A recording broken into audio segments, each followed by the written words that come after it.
Hello বন্ধুরা, তোমরা কেমন আছো? আমি শাশুড়ি বৌমা চ্যানেল থেকে বলছি, সবাইকে স্বাগত। আমার রান্নাটা দেখবে সব। আমি আজকে লাউ শাকের রেসিপি দেখাচ্ছি। লাউ শাক পোস্ত করব। সব চচ্চড়ি করে, আমার বাপের বাড়ি সবাই চচ্চড়ি খায়, কিন্তু এখানে দেখি পোস্ত খায়। তা আজকে আমি পোস্ত করব। পোস্তটা খেয়ে আপনাদের কেমন লাগে জানাবেন। তার মধ্যে কড়ার মধ্যে তেল দিয়ে একটু কালো জিরে, শুকনো লঙ্কা আর পেঁয়াজ দেব। পেঁয়াজ আপনারা যদি না খান না দিতে পারেন। আর লাউ শাক অনেকে ভাপিয়ে নেয়, একটু ভাপিয়ে নেবেন। আমি শীতে এখন তো ওই জন্য আর কিছু আর ভাপাইনি গো। ভালো করে ধুয়ে একটু নুন জল দিয়েও ধুয়ে রেখেছিলাম, ভিজিয়ে রেখেছিলাম।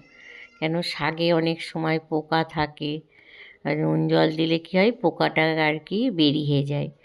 তারপর আমি নেড়ে চেড়ে আর একটুখানি আমি হলুদ দেবো না, কেন হলুদ দিলে পোস্তই দেখবে স্বাদ একটু অন্য রকম লাগে।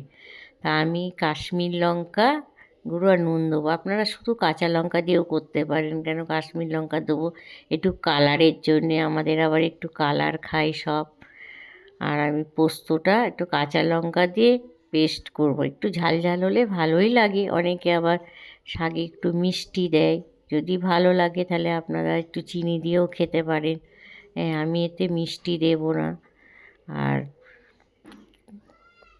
আমি সকালবেলা উঠেছি, উঠে আজকে অনেক কাজ ছিল। সকালে পুজো টুজো করে তারপরে টিফিন করে খেয়ে এবার রান্না করছি। এবার আপনারাও কে কী করছেন, আর পোস্তটা যদি খেয়ে ভালো লাগে এমন করে, আর আপনারাও লাউ শাক কে কেমন করে করেন আমাকে একটু কমেন্টে জানাবেন।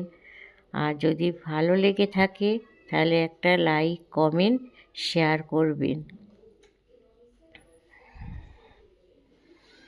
আর এই শীতের ইয়েতে তো একটু শাক পাতা ভালোই লাগে। সবে শীত পড়েছে, শীতে এখন অনেক রকম সবজি পাওয়া যায়, আর শরীরের পক্ষেও ভালো, পেটের পক্ষে শীতে কোনো অসুবিধা হয় না। গরমে মানুষের খেতে খুব অসুবিধা হয়, কিন্তু শীতকালে খেলে সব কিছুই আর কি খুব ভালো লাগে খেতে। আর যখন পোস্তটা নামাবে না, তখন হলো নামানোর আগে একটু কাঁচা সর্ষের তেল দিয়ে দেবে। এমনিতে পোস্ততে সর্ষের তেল দিলে খেতে খুব ভালোই লাগে।